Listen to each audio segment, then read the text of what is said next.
Umiinit ang word war sa pagitan nina NBI Director Melvin Matibag at former Congressman Mike Defensor sa harap yan ng nakatakdang pagsasampa ng kasong human trafficking laban sa dating kongresista bukas. Narito ang agenda report ni Ched Gatchalian.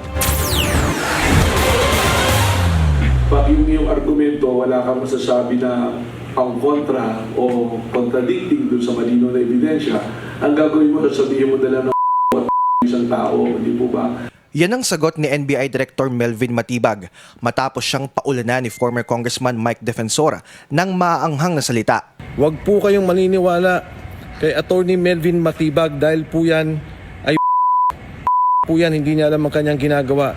Para po sa ating bayan, sa mga kawani ng NBI, huwag po tayong paggamit. Nag-ugat ang mga tirada ni Defensor sa anunsyo ng NBI.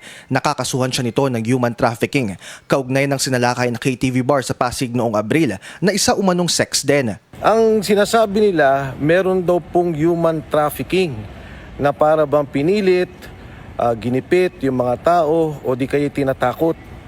Yan po'y walang mga katotohanan. Kaya yung NBI, National Bureau of Investigation, ang dapat nyong gawin, mag-imbestiga kayo ng korupsyon.